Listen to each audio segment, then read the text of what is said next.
Welcome to another episode of the Old Paratrooper podcast. But before we get started, I want to talk to you about our sponsors, Veterans for Veterans.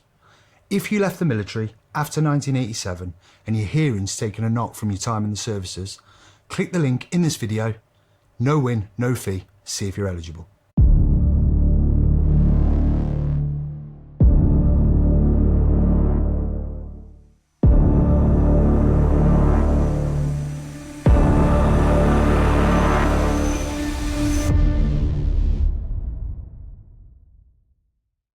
Good morning. Hope you're all good. Now, I thought I'd use this opportunity. Obviously, current climate.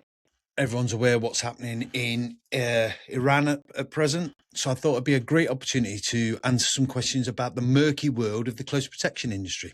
It looks like Iran will eventually be employing close protection operators. I'm no expert. I've been out of the game a long while now. But I still keep my ear to the ground. I still kind of know a lot of people that work in those industries. And once all the initial bits quiet down, I reckon there'll probably be role out there for close protection operators, sort of media security advisors. That's usually what happens. And it's an easy way to kind of pass off stuff from the military and give it to private security organizations. There's a lot of money in that industry, obviously. 1 second, just got to address the berry in the background. Got to be able to see the cat badge, haven't you? Anyway, but before I get started, just want to mention a few kind of organizations that back the podcast. Firstly, Alpha Gear. If you love the cap, Denison cap, inspired by one of the last World War II paratroopers. There you go, Alpha Gear. Go check them out. Also, Combat Fuel, who have been I'm affiliated with, helping me get in shape for summer. Down a stone already. Their protein is amazing tasting as well. It's really nice. Nearly dropped it then. And Elliott Brown watches. Absolutely cracking pieces of kit. I've had this one now for several months. Never skipped a beat. Absolutely brilliant bits of kit. So yeah, go check them out. The links are in this video, in the bio. And go check out them sort of brilliant brands. So what I want to talk about is, as you well know, every few weeks, months, whatever, I get sent questions about varying topics, about various careers, about various bits and bobs that I've done over the years. So the questions that I've had over the last few months, few weeks, have been regarding the murky world of close protection. Okay. Now, for those that don't know, have not heard me talk about it before, I spent 6 years over in Iraq, thereabouts, on and off, bounced back to the UK from time to time in between contracts. But basically between 2004, 2010, I worked over in Iraq as a close protection operator. Arguably the kind of golden era, as it was commonly known, from 2004, probably 2011, and then it started to quiet down. I left in 2010. But I have had numerous questions that I'd like to answer. And like I say, it seems quite fitting now, considering the current climate, what's going off in the Middle East. I think there'll be lots more opportunities for close protection operators moving forward.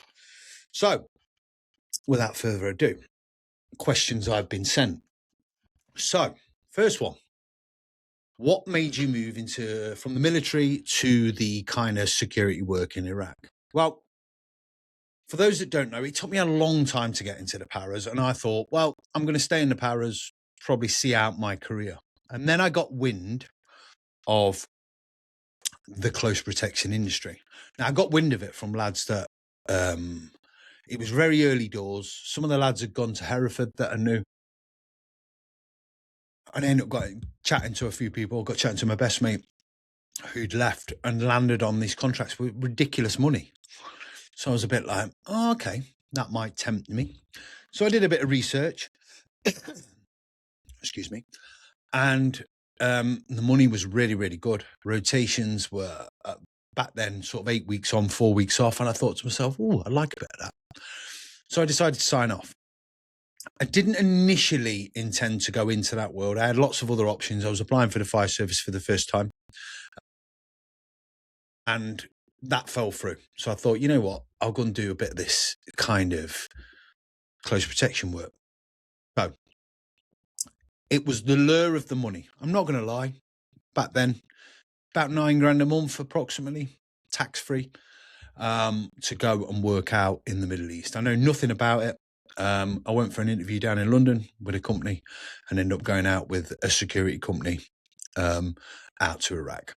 That's how I kind of landed in that. A bit by accident, a bit of planning as well, I suppose, but that's how come I ended up in there. Now, it is totally different to the military. It is, obviously, you work in teams.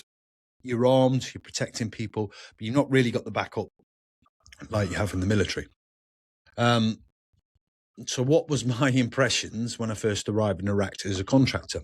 Now, the British Army is obviously very disciplined. You do stuff in the British Army. You kind of sign weapons out from armories. You have unloading bays, that kind of stuff.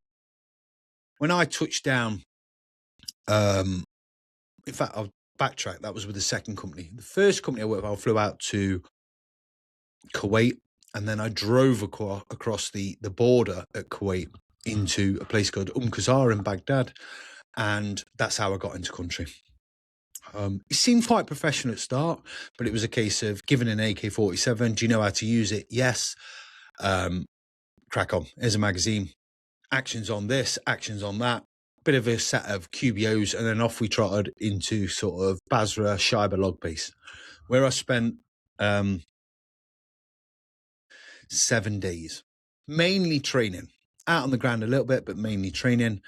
Now, I'll make no secret about the fact that I was there a week. I punched an Australian SAS guy, ex-Australian SAS guy that was a bit of a bully, and ended up getting... I didn't technically get sacked. I was going to get sacked, but I ended up resigning. Not my finest moment. In my defence, he was a bit of an arsehole. He was a bully. I don't like bullies. So I punched him. I got sort of landed myself in a bit of hot bother. So that ended pretty abruptly. Came home. Got paid for the week, though. $2,000. Can't complain. And as you can imagine, this left a bit of a black mark against my name. I struggled a little bit to get out there with different companies. And then eventually, a company was in its infancy, a company called Blue Hackle.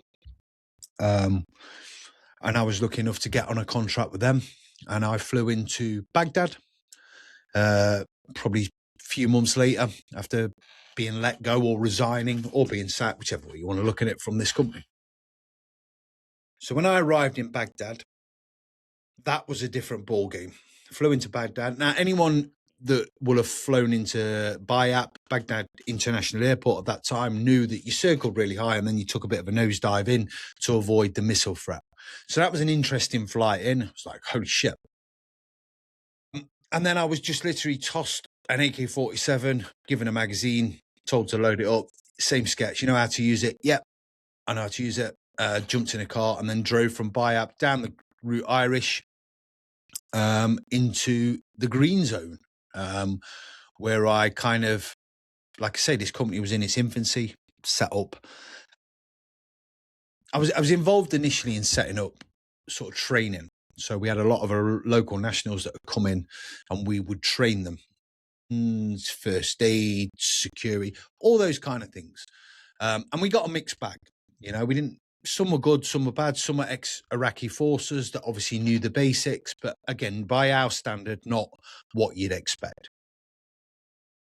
So we spent a lot of time in the green zone, sort of training local nationals for various roles, static guard force. The better ones went on to become sort of drivers in close protection teams and that sort of stuff. Did a lot of moving between the green zone and Baghdad International Airport in soft skin vehicles. Talk about this a lot. I drove Route Irish, which was at that time known as one of the most dangerous roads in the world. It was ambush central, IED central, all that kind of stuff. Suicide bombs, you name it. And I was up and down that road sometimes 3 or 4 times a day, picking up kit and equipment from the airport, running it back, and in soft skin vehicles, Ford Mondeos, various American vehicles, but predominantly soft skin. So soft skin means no armor. So But what we had is the luxury of not using 4x4s, using the like sedan, as the American calls them, like the normal cars. You blended in with the traffic, tinted windows, grew a beard, wore the Iraqi shamag headdress, if you like, and attempted to blend in. Now, this worked for a long time. Low profile PSD, which went on to sort of take shape, where they kind of figured out like moving in like normal vehicles, low key, attracted less attention than bombing through the traffic in Land Cruisers, you know, horns fucking blasting out, making a song and dance. You highlight yourself as a close protection team. So we did the low profile stuff for quite a while, which was kind of a new thing. People didn't notice you blended in. I've sat in busy marketplaces inside Baghdad in a soft skin vehicle with people walking around not paying any attention to you. So it worked for a long time. So that's what we did.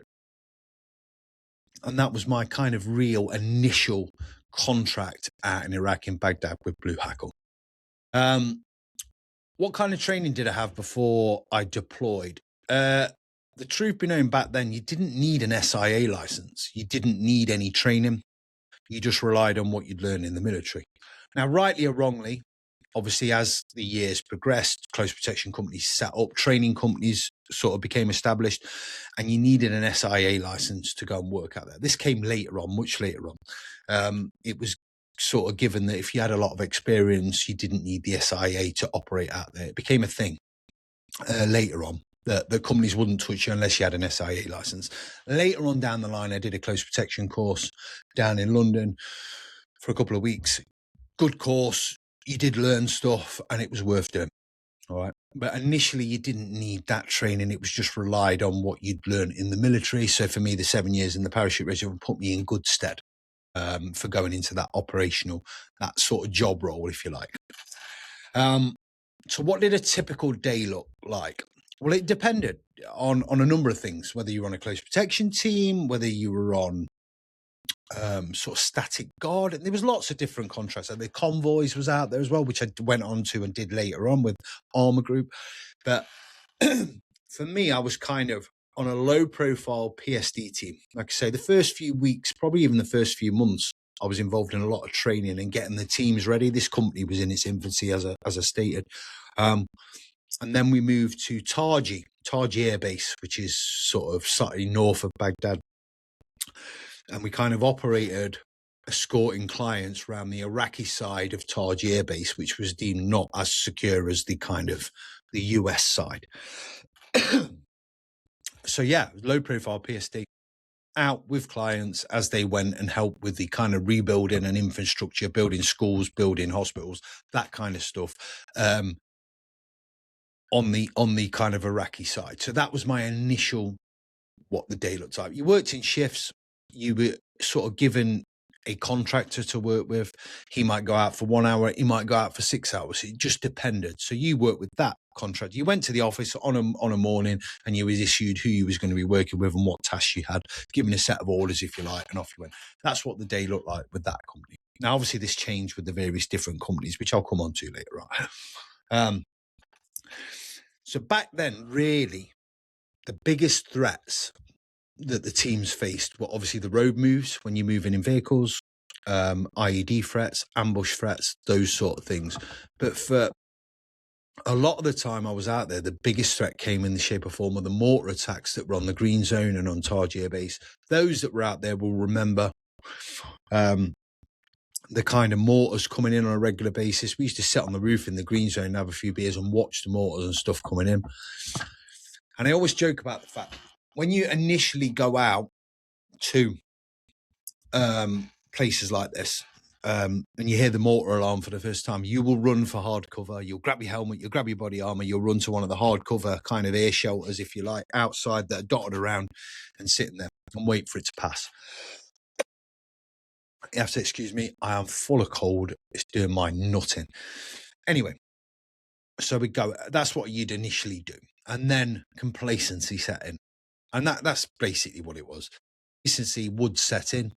And then it'd go from running to the shelters, the hard cover, to getting under your bed with your helmet on. And then eventually it just came a thing where you didn't even get out of bed. a mortar alarm came in over the tannoy, and you just kind of ignored it. You just went, I'm not even getting out of bed. You just chanced it. And that is quite basically complacency. That's what it was. You got complacent with your surroundings and you just chose to ignore it and took your chances. So that was probably early on was the biggest threat on that early days of that contract were the mortars coming in. Obviously, as the kind of environment changed, it became IEDs, suicide bombers, attacks on the camps, all sorts of bits and bobs.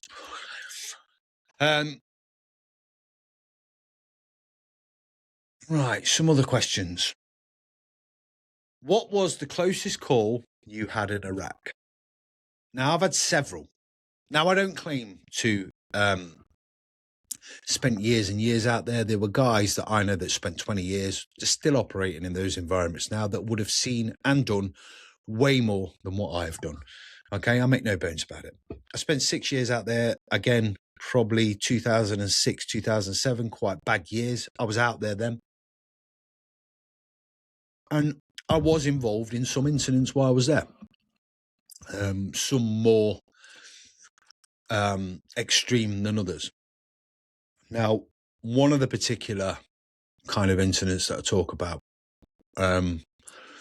was there was quite a close call rocket attack while we were training some Iraqis in the green zone, and two rockets come in and struck a building probably about 100 meters from where we were kind of working and where we were teaching these Iraqis, and everyone fled for cover, hit the deck, all that kind of stuff. And I remember a particular guy stood in a doorway with a brew, former special forces, cracking bloke, just kind of stood there with a brew like, what you doing? It's miles away. It's over 100 meters away. Don't worry about it. And then one came in really, really close and hit a building probably 20, 30 meters away, a rocket. And he fucking shit himself, dropped his brew and ran back inside the building. Always makes me laugh, fond memory. That was pretty close call because he landed pretty close. We were caught out in the open. Obviously, we took cover and everything else, and obviously no casualties at that point from the kind of team that I was working with or the Iraqis that I were training.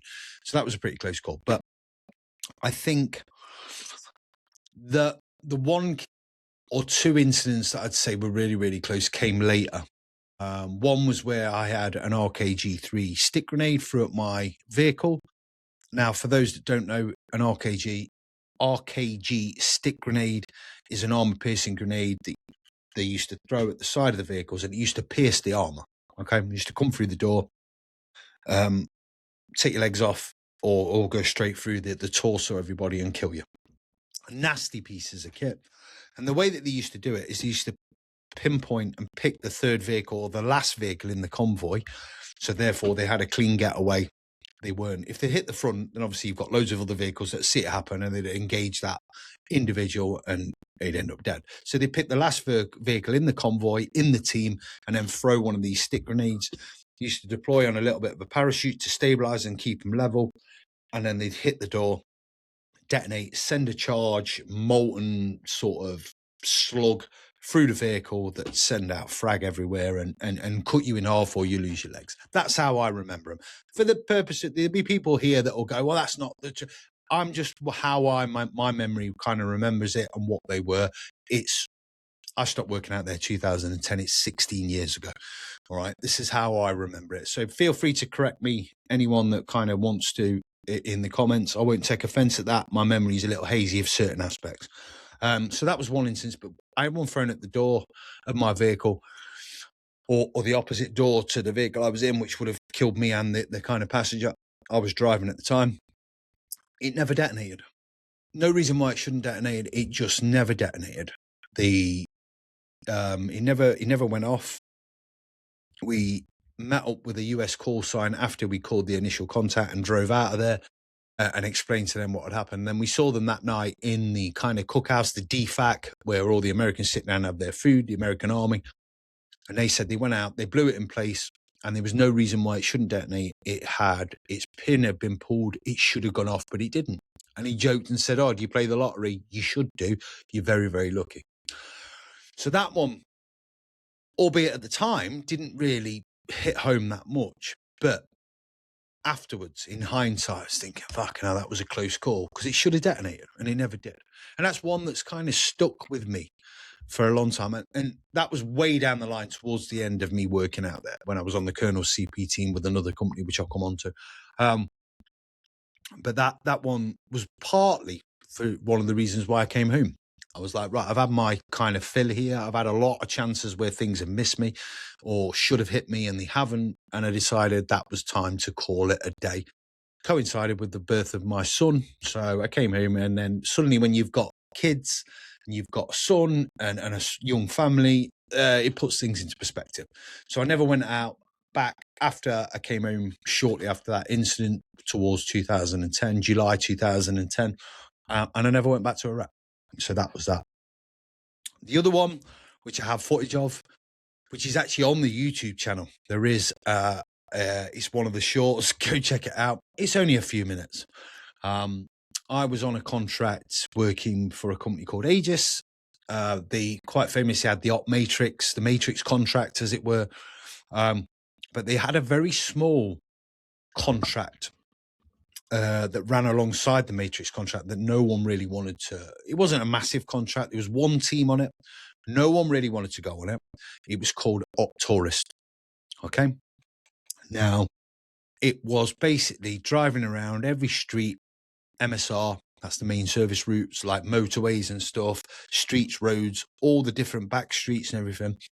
3 armored Land Cruisers with a camera mounted on the middle Land Cruiser that recorded.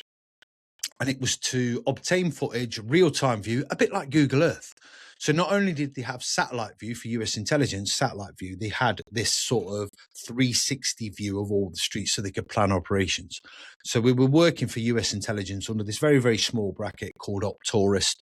One team, 12 of us, I believe, 3 armored Land Cruisers. Might have been less people in the team than that. I think maybe nine sort of expats and sort of 3 or 4 local national drivers. Great lads, great drivers, very well trained. We did quite a lot of range work and got them up to scratch. And we were a very effective team. And an Australian guy who was the team leader, Tom, great guy, biggest man I've ever seen in my life. He was a man mountain and a bit of a lunatic, which is what you needed to be on that contract. So we were out every day. Now, a lot of the close protection teams out there, they will go out for maybe 3 or 4 hours a day, do a specific assignment with a client, go out to a site, overwatch him, keep an eye on him, protect him, bring him back in. Maximum 3 to 4 hours usually, because obviously the longer you stay in an area, word gets out, you run the risk of being ambushed, run the risk of being attacked, that sort of stuff. So short out, couple of hours maybe, an hour out, short contract, couple of hours, an hour back, job done. That was you for the day. A tourist contract, however, we were out for about 8 to 9 hours per day. Out 7 o'clock in the morning, back in for 5 o'clock in the afternoon, driving around all these crazy places in Baghdad at 30 mile an hour filming. We were sitting duck for IEDs, for contacts, for ambushes. It was bonkers. At the time, I didn't really realize how dangerous it was, but now looking back, it was mental. I was on that contract for about 6 or 7 months before it was kind of cancelled and deemed too dangerous. And in that 6 or 7 months, we had numerous attacks. Okay. I won't talk about all the different attacks because there was quite a few. But one particular one was on Boxing Day. Didn't stop. I think we had Christmas Day off while we were out there, Christmas dinner with the American soldiers and stuff, which was really cool in the American camps up at Camp Victory.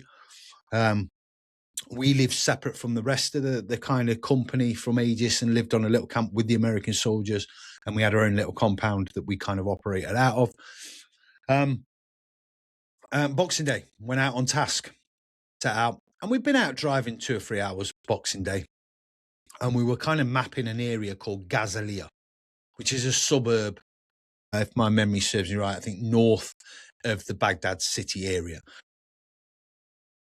And we were out and about doing our job, staying vigilant. Again, it's difficult to stay vigilant for 8 or 9 hours. Complacency sets in, you're driving around. And when days go by and nothing happens, you do get complacent. But you've got to stay switched on. It's hot. It's warm out there. It rains quite a bit in you have these massive downpours, so there's lots of flooding in certain areas, muddy areas as you're driving through these towns in Baghdad. Unusual for Baghdad, but it does happen. We were in these armored Land Cruisers, okay? Land Cruisers, Toyota Land Cruisers, absolutely incredible vehicles. We took them, we tested their 4x4 capability. We drove all over the places. I have been in places in Baghdad that no other person, Westerner, would have been. That is the truth. Maybe some special forces may have been in there, but I've operated in Sadr City, which used to be called Saddam City, pre-war. Places where they look at you where they've never seen a Westerner in person before. That's the sort of areas we used to operate. Really, really tight streets. Didn't really know how we were going to get out the other end. It was dodgy. It was very, very risky. Like I say, looking back on it, it was kind of mental. This particular day, operating in Gazaliya, Boxing Day 2008, we just pulled round the corner. And now we were getting all sorts of other footage as well for documentation purposes on mobile phones and cameras and stuff. My friend was taking pictures with a mobile phone. As we pulled into this, what usually would have been a busy market area, I literally said, it's a bit quiet in here today, which is a combat indicator that something's not right. Someone's been warned off. Locals have been warned off that we're going to attack a US call sign. We're going to attack this company. And the locals have basically fled the area so they don't get sort of injured in the crossfire. So we pulled around this corner into this market area. No sooner as I said, it's a bit quiet here, we got hit. Okay. My mate Paul, that was the team leader, that was my commander of my vehicle. I was driving the Charlie vehicle, which is the third vehicle in the convoy. Phone hit the footwell and hit record, and it recorded the whole incident, which I have. It's on YouTube. There's a YouTube short of it, of the contact happening. And we got sort of ambushed from 3 different firing positions, from rooftops and from the rear. Matt, who was the rear gunner in my vehicle on that particular day, he was sat in the back facing sort of backwards, portholes in the Land Cruiser that you could poke your weapon through, obviously armoured glass, but we came under sort of heavy fire pretty much straight away from 3 sides, okay? Rooftops from the rear, and my Land Cruiser took multiple hits. Matt, bless him, absolutely incredible in the back. You can hear him on the video itself. Initially engaged with an M4 rifle, got a stoppage, and then switched to the Minimi, or the other way around. I can't remember it. You'd have to watch the video. And engaged and hit 3 insurgents that were all like sort of popping out from behind cover and firing at the vehicle. Hit 3 of them. Potentially killed 2 of them. Later reports came that apparently there were 3 fatalities from that incident. It felt like it was 5 or 10 minutes. It probably was only a couple of minutes of an ambush. We were kind of boxed in a little bit by the nature of the kind of marketplace, and then we were able to kind of maneuver our way out and kind of push on to a nearest police station, where we kind of pulled in, assessed the damage, had a bit of a reorg, and then cracked on back to camp. And then we were kind of gated for 3 or 4 days after that because of the nature of the incident and everything else. But that was interesting. I find it very, very interesting. At the time, I'm not going to lie, I was shit myself, but training kicks in. Training did kick in, and we did what we did. I drove our wagon out of that ambush area, along with the 2 other drivers in the other 2 subsequent vehicles. But it could have been a lot worse. It could have been a lot worse. And I found out later on that the intelligence came back that they thought we were actually Mossad. They thought we were Israeli. Now, those that are, aware of the Israeli kind of Islamic kind of differences, they know that they hate each other, okay, because of the conflicts and stuff that's going off in Gaza. The Muslim community and the Israelis, the Jewish community, they hate each other. So that the fact that the local population of Muslims thought that we were Israeli was bad, really bad.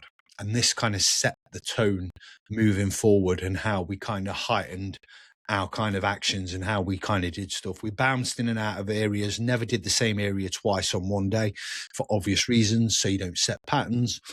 But it was an interesting event. So that was probably the one out there that I thought, this one was proper. It could have gone a lot worse, but it actually went well. Training kicked in, and we all did what we were supposed to do, and we drove out of it, with no casualties. However, multiple holes in Land Cruisers. So that was that one. So that was probably the closest call I think I had while I was out in Iraq. There was others like where I, kind of missed this or happened to drive, be in the right place at the wrong time. I talk about that quite a lot on a few podcasts, but yeah, there you go. So what's the most intense vehicle movement you've been involved in? So I'd probably say it was while I was on that tourist contract. The kind of in and out to different areas, the places that people don't go. The more time you're on a road and out on the streets and sort of around those areas in the Middle East, Iraq, Afghanistan, that's when you're likely to get hit. Being on the roads is probably one of the most dangerous places to be. Okay, back then anyway, because of the IED threat, because of the kind of ambush risk and all that kind of stuff. Let's have a look at some of these other questions.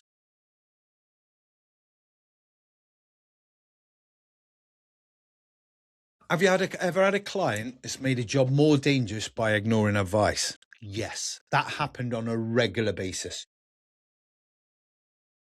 You get civilian clients. Now, we did a lot of sort of close protection for US Army officers, US Army sort of individuals and stuff like that, and a lot of civilian contractors that work for the US while we're out there. Now, anyone that watches this will know that when you're working with people that want to go and get their tasks done, they think they know better about the security risk. You're there to advise them. You can't order them to do what you want to do. You're there to advise them. If you constantly order them and say, no, we're not moving because that's too dangerous, you'll very quickly find yourself out of a job. So you have to, there's like a fine balance of weighing up what they want to do and trying to presenting it in a way that you're doing what you want to do, but it seems like what they're doing. It's like a bit of a bargaining thing that you do with them. They all want to go to a particular area. They want to spend 5 hours there. You go, no, we can go to that area, but we're going to spend an hour and a half there because spending 5 hours there, we're going to run the risk of people noticing us, getting boxed in, and you could be in the shit. So it's about a bit negotiating. And some clients, some of the contractors listened to you, many didn't. Now, it was a particular day where I was driving around the Taji area with a particular company. And the client made a point of wanting to drive. Always wanted to drive. And I'd spoke to the kind of the main. It wasn't a conventional PSD team. There was like 2 of us with one client. It was on an airbase, okay, an Iraqi airbase, so it was fairly safe. So you didn't have the normal kind of move and the team members that you would normally out and about on the ground. 2 people with him, escorting him around the airbase, and he was adamant he wanted to drive. I actually think he was Iranian, actually. I'm sure he was an Iranian contractor. And he was like, no, I drive. I definitely drive the vehicle, blah, blah. So I spoke to my boss and he was like, just let him drive, it's fine. And he drove us into an anti-tank, unmarked, slightly loosely marked minefield, which was interesting. True story. Taji Air Base. And we had radio comms. And luckily for me, a Royal Marine ML, he was like the kind of in-country manager for the company, had seen us drive into this anti-tank minefield, and then he come up the radio and he was like, stop where you are right now. Obviously called us up by the call sign. He was like, blah, blah, blah, stop where you're at now.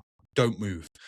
So the Iranian guy stopped. He was driving it, the client, and he was like, well, what's... And I was talking to him. He was going, you've driven into an anti-tank minefield.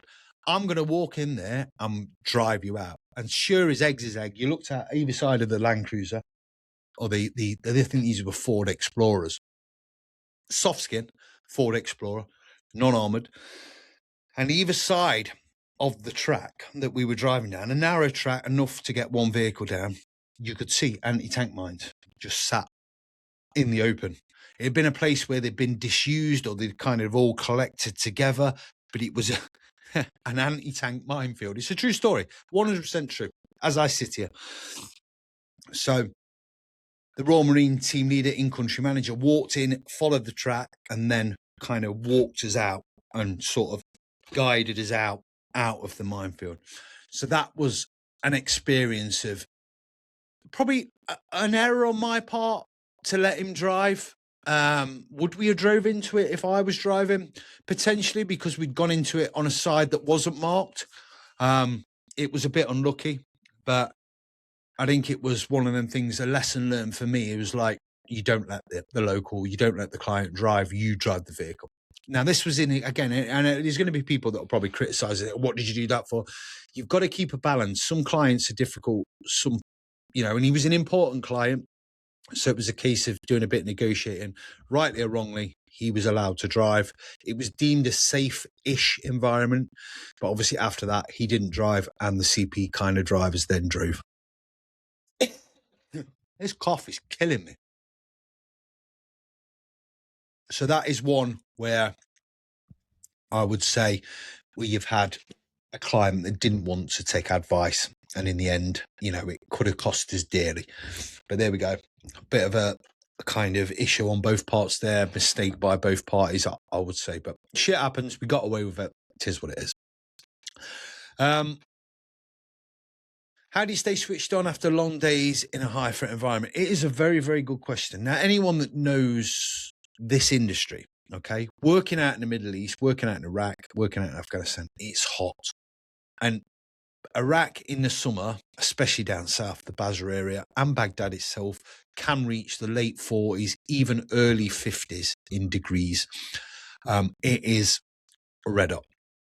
Okay, the only way I can describe it is like someone's got a hairdryer on you. It is that hot. You're operating out there, body armor, kind of uniform. When I worked with Aegis, which is the company I worked for the longest for a couple of years, Nomex sort of flight suit. So Nomex is kind of fire retardant. In case you get IED, it stops you from getting on, catching on fire, or helps protect you. So with that on, heavy body armor, your chest rig, magazines, med kit, radio, and your weapon. It's a lot of kit when you're walking around in 50-degree heat, all right, for 2-3 hours. And it is hard to stay switched on. It is hard. And over the time, the longer it goes on without a sort of incident happening, you can go weeks without incidents happening. It does happen. Or they don't they happen all over the place, but might not be to your team. So you get complacent. You literally start to think, it's not going to happen to me. You start to switch off a little bit. It happens. I don't care if you're the most professional soldier in the world. There'll be times throughout your career or incidents that you've been involved in where you've not stayed switched on.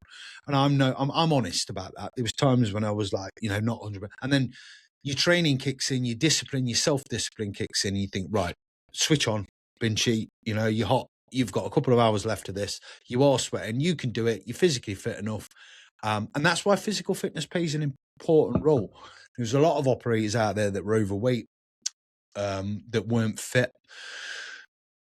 I was very lucky that I worked for very professional companies. Aegis itself you had to pass a fitness test twice a year, if I'm not mistaken, which was 2 miles, full kit, run 2 miles, full kit, body armor, flight suit, helmet, weapon, ammunition, in about 18 minutes. That sounds doable. You're like, well, that's not hard. When you're wearing that kit, it is hard when it's 50 degrees. And I pride myself on coming around there in about 13 and a half, 14 minutes. Back then, that's when I was like quite fit. So yeah, the fitness and all that helps with staying switched on. And luckily, like I say, the companies I worked for, you had to pass fitness tests and you had a standard to adhere to, which massively helped with your discipline and all that kind of stuff. So yeah, it is difficult at times when the temperatures are there, when you've been out on the ground for a long period of time to stay switched on, but that's where your training kicks in and you do. And that comes down to your self-discipline. Now, not everyone's that self-disciplined, but I always work with I've worked with some shit, but majority of the time I work with professional guys. And hopefully the guys that I work with will say the same about me. I never had any major issues. Apart from smacking that Australian bully, I never had any issues. I always left companies on my own accord, and kind of moved on myself. So what are the key tactics for keeping a convoy safe in a place like Baghdad? So I did work on convoys. I worked with Armour Group for quite a few months, operating out of sort of the south and running convoys on the AUL contract up north to Baghdad, stopping off at Scania. I think Scania was kind of like the midway point, if I'm not mistaken. Now, convoys was hard. Convoys was really hard in comparison to just normal coast protection duties. Like I say, coast protection duties, you might have a client that wants to go out for 2 hours, 3 hours a day. So you'll go out, there'll be a bit of planning beforehand, like a bit of a brief kind of mission overview, orders, if you like, for if you put it in military speak. Go out, execute the task, come back as a debrief. Might be 5 hours tops. Okay. So you might depart 9 o'clock, an hour traveling to a site, a couple of hours on a site, an hour back, and then a debrief. And then you hit the gym, go to SCOF, go and watch telly in an evening, steady away. Good contracts.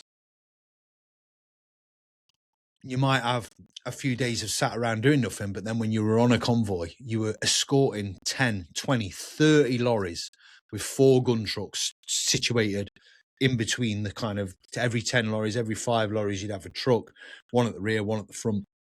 And you'd escort these lorries from down south up to Baghdad. Now, there'd always be a drama. A vehicle would break down, a lorry would break down. You get lorry drivers pulling over. You had to constantly drive up and down the line and keep the lorries together because they used to spread out over like a mile, 2 mile period. And then obviously they become a sitting duck for ambushes and sort of incidents and attacks and all that kind of stuff. Because these lorries are carrying vital supplies up to the Baghdad area. So they're a prime target for people to try and hit. And our job was to protect them.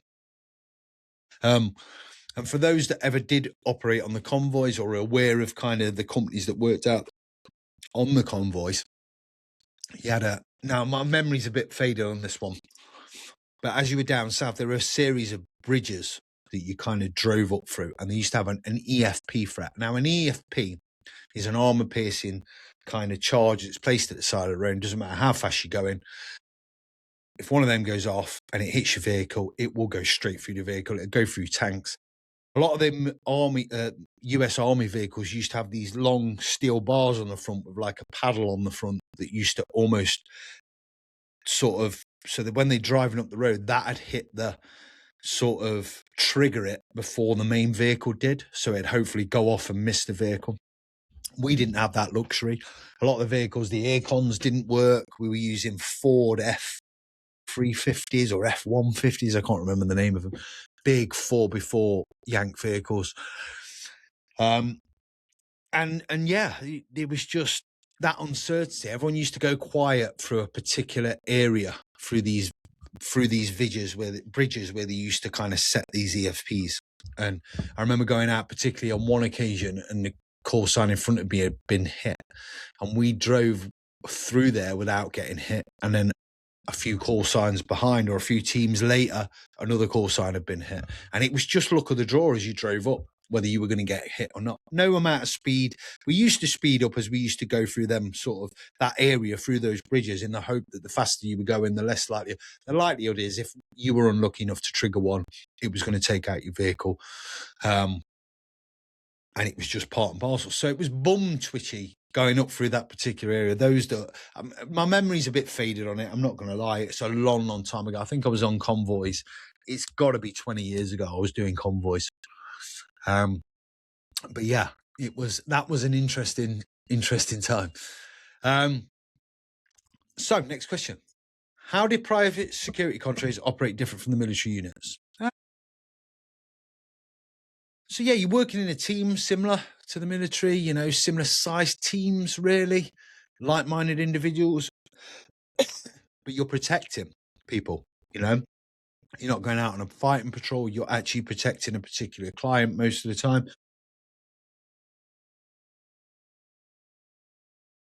And you've not got that support, with the kind of military.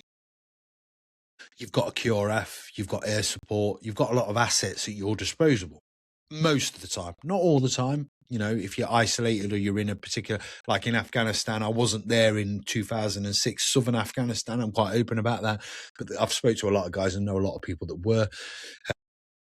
And they talk about that they couldn't necessarily always get the air support in, they couldn't get helicopters in, they couldn't get the Chinooks in because of the intense fighting.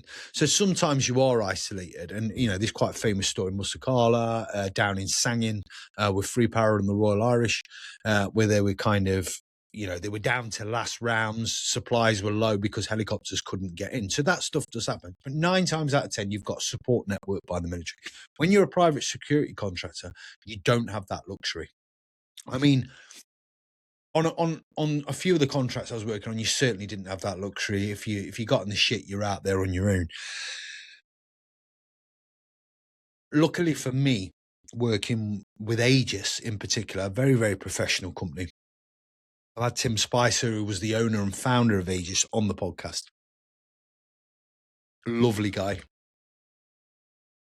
They were on a US contract and they worked closely with the US. So there's been a couple of times when we got in this shit on various contracts. I looked after the American. After I finished on Taurus, I went on to the Colonel's CP team.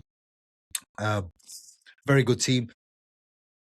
And in that team, because he was kind of the colonel in charge of the restructuring and rebuilding of Iraq, he was going out, rebuilding schools, hospitals, all that kind of good stuff.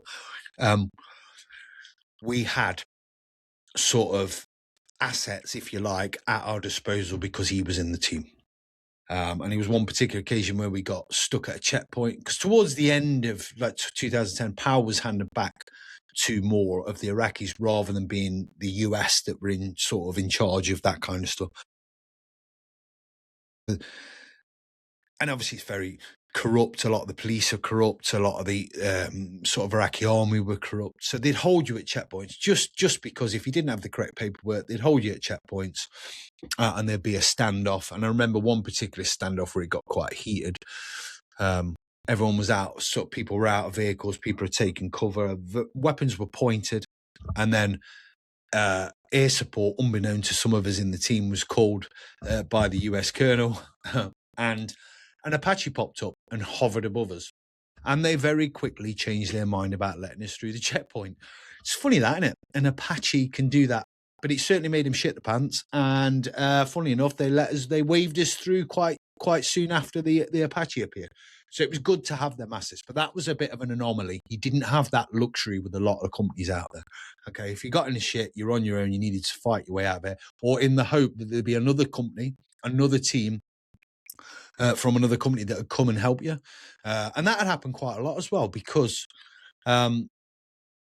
that's the nature of being a veteran or being ex-military. You'd hear people on the radio getting the shit and you'd go and try and help them. If you didn't have a client or you're on the way back from somewhere or you was doing something and you could help, you would. And we've encountered other call signs that had just been shot up, that have just been involved in incidents, and we'd help them in any way, shape or form we could. So that was nice. It wasn't like, well, fuck you, because your company is not our company, we're not going to help you. That did happen, but 9 times out of 10, you got a lot of companies that would help you out there. So yeah, there we go. Right.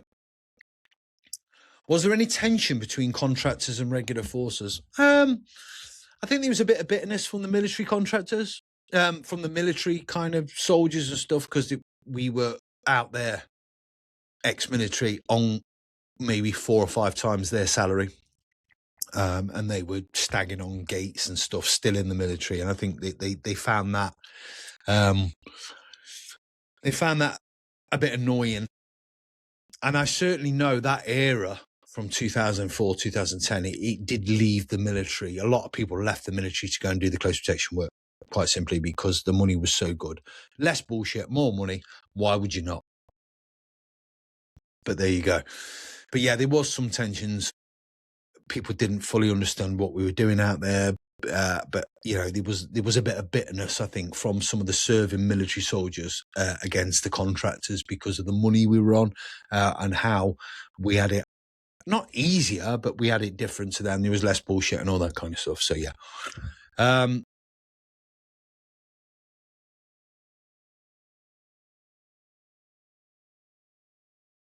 People think contractors were making huge money. They were. In the early days, they were. There was a lot of money, but there was a lot of risk. There was a hell of a lot of a risk. And that's why the money was so good. It was danger money. That's what it was. post 2010, 2011, and again, there'll be people on here that'll know better. The money started to drop. Not only did the money start to drop, the standards started to drop. Okay, so there was a lot of people that were coming out there that very minimal kind of military experience. The teams start to get mixed, where you'd be a team leader and you find yourself in a team full of local nationals, Iraqi army, that didn't quite have the same standards. So it started to become very dodgy. Also, as stated, the power got handed back to the Iraqis towards the end of 2010, 2011, if my memory serves me right. So if you got involved in an incident before where you engaged the enemy, or you were contacted or involved in an incident, you were backed by the US Army. When that power shifted, you could be investigated and arrested by the Iraqi forces. So it started to put a lot of people off towards the end. And I know a lot of people that sacked it off towards 2010, 2011 because of those reasons. So it started to become a little bit kind of risky working out there. And they were looking to make examples of people. And I know of certain teams that were actually banged up for 24, 48 hours by Iraqi, unlawfully as well, just to try and make examples and sort of have a dig at them. So, yeah. How much did the industry change between the early war years and later on? Well, it changed quite significantly. It was lawless. I always joke about it. It was Wild West. 2004 up to 2007, bit Wild West. Not saying that's a good thing, but, you could walk into the bar in the green zone and people would be there with weapons slung, live ammunition, having a beer. Alcohol, guns, ammunition, a mix of different nationalities does not mix. And there has been some documented incidents of where things have kicked off, people with alcohol and weapons. I'm not going to name any names, but there'll be a few lads from Power Edge that will know a particular individual that got pissed and then went and shot some of his team members. Horrendous story. There's a lot of conflicting reports about it, but that happened. And ended up getting banged up in a Abu Ghraib prison in Baghdad for those crimes. I'm not going to go into detail about that because I don't think it's fair because of the families, and I don't know all the facts, if I'm completely honest. But yeah, I think the early days, it was lawless. There was no real rules of engagement, as it were. And again, I pride myself on being a British soldier, a former British soldier, and the discipline that that's inspelled into us, that was taught to us, and our training, that I've never been in a position where I think I've fired or I've been fired upon or I've not done the right thing. Not necessarily every team that was out there. We'd all heard the stories about Blackwater, seen them firsthand, wasn't a massive fan, if I'm completely honest. Not of all of them as a whole, but there was individuals within certain organisations that weren't as disciplined as they should have been out there. And the people who are watching this that have been in that industry will know exactly what I'm talking about. So yeah, it changed early days. A lot more rules and regulations came in towards the sort of back end of the noughties. But early on, lawless, Wild West is probably the best way I can describe it.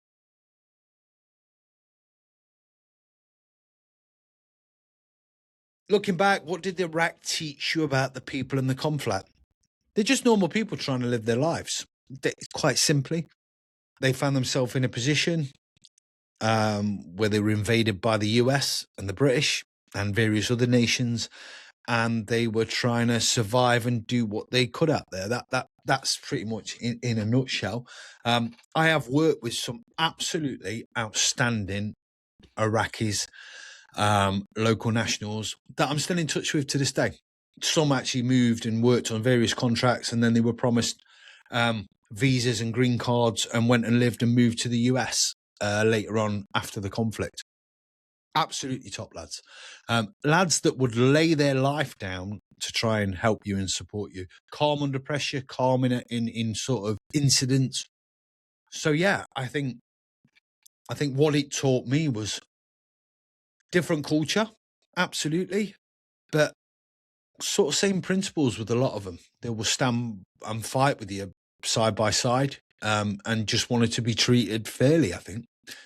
Not everyone was that way. Obviously, he had a lot of terrorist factions and terrorist sympathizers out there.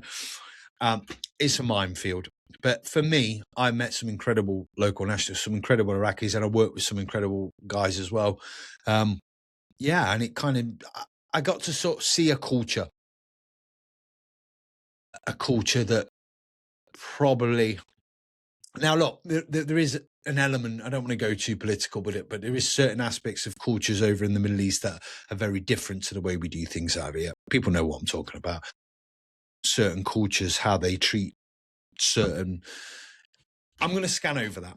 It is what it is. For me, I work with some absolutely incredible local nationals, and I had a great experiences out there with. What skills from close protection translate into civilian life? Okay. Now, this may sound a little bit corny, but like, it will sound corny, but people want to know what I'm on about.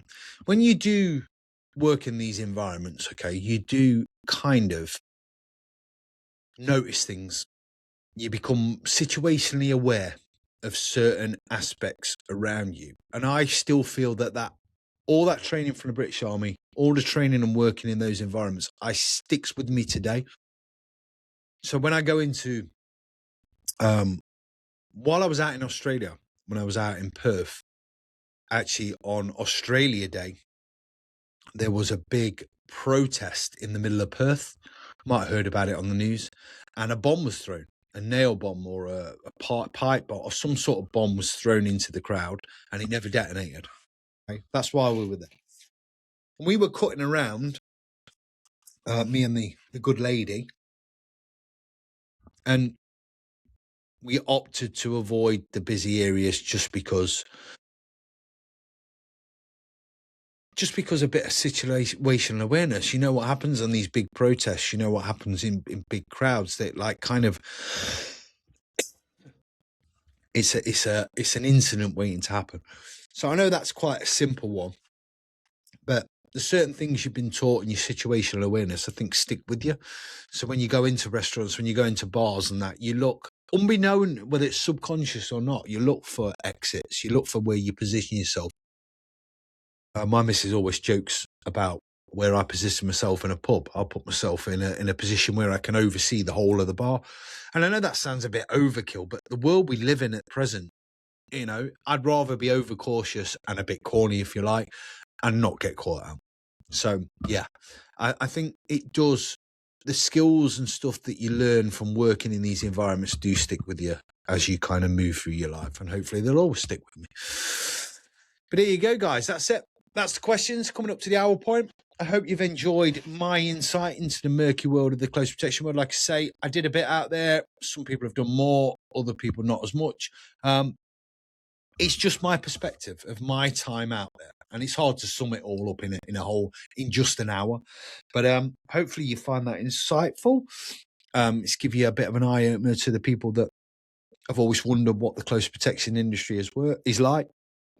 But yeah, I had a great time doing it. Some great memories, some not so good memories. Lost a lot of good people out there in that industry. But a chapter of my life that kind of probably shaped me as the individual I am today, along with the time in the paras and the stuff, anti-piracy and the stuff I did after. So yeah, hopefully you found that entertaining. Please leave any comments or any questions you have in the comments section, or email me at the email address that I've put out before, and I will answer any further questions moving forward. But guys, thank you very much for listening. Hope it's been insightful. You take care. Keep your eyes peeled for the podcast that's out on Sunday. It's going to be an absolutely great episode. I will give you more information later on in the week. But you take care. Been a pleasure.